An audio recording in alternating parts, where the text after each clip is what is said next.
FIR درج ہو جاتی ہے. اس کے باوجود کہ آج شیڈول آ چکا ہے, ہم نے بارہا لکھ کے دیا ہے اور زبانی بھی کہا ہے الیکشن کمیشن کو کہ آپ کی یہ ذمہ داری ہے فری اینڈ فیئر الیکشن, اور پری پول ریگنگ اور ریگنگ دونوں کو روکنا آپ کی ذمہ داری ہے.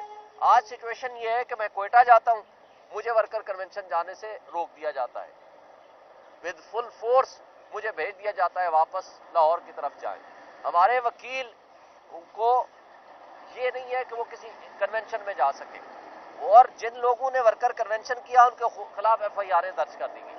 اگر آپ اس طرز عمل سے, اور اسی بلوچستان میں جب میری ان سے نیگوسیشن ہوئی تو میں نے کہا کہ جی ورکر کنونشن یہاں کہتے ہیں جی کوئی پارٹی نہیں کر رہی. میں نے کہا نواز شریف صاحب کر کے گئے, ان کے پاس کوئی جواب نہیں تھا.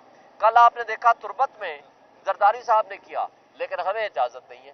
تو یہ آج ذمہ داری ہے الیکشن کمیشن کی, کورٹس کی اور تمام انتظامیہ کی کہ سب کے ساتھ اکراس دی بورڈ ایک طرح کا سلوک کیا جائے.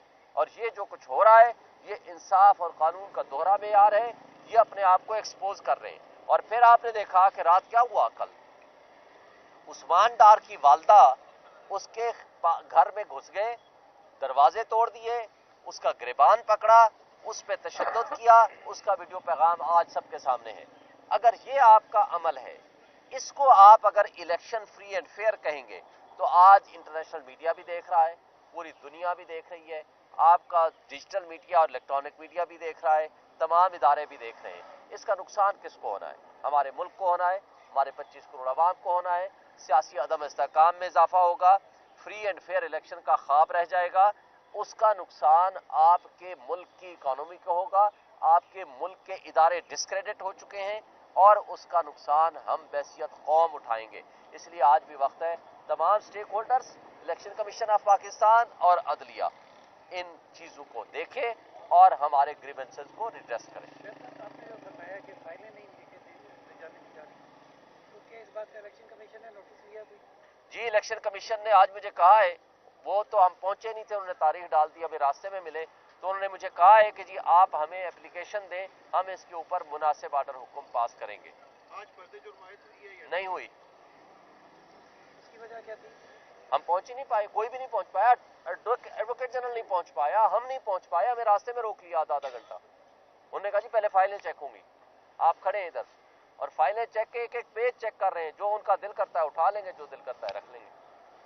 Thank you. سے آپ کی ملاقات ہوئی کیا؟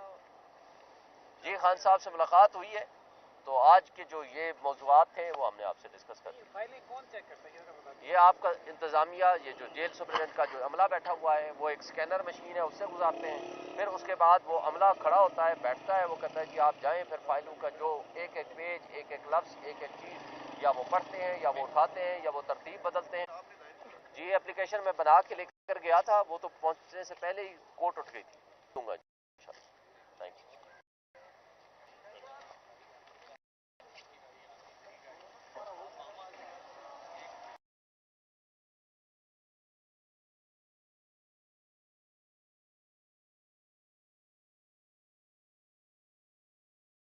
اپلیکیشن ہوتی ہے, ان کو کوئی شخص نہ پوچھ سکتا ہے, نہ کوئی عدالت ان سے پوچھ سوال کر سکتی ہے, نہ کوئی انتظامیہ کا کوئی شخص پوچھ سکتا ہے کہ آپ کی اور آپ کے کلائنٹ کے درمیان کیا کنورسیشن ہے یا کیا گفتگو ہوئی ہے. تو لہٰذا یہ جیل انتظامیہ کے ہاں سب سے بڑی یہ آج رکاوٹ بنی کہ آدھا آدھا گھنٹہ ہماری وہاں فائلیں چیک ہوتی رہیں اور ہم باہر کھڑے رہے.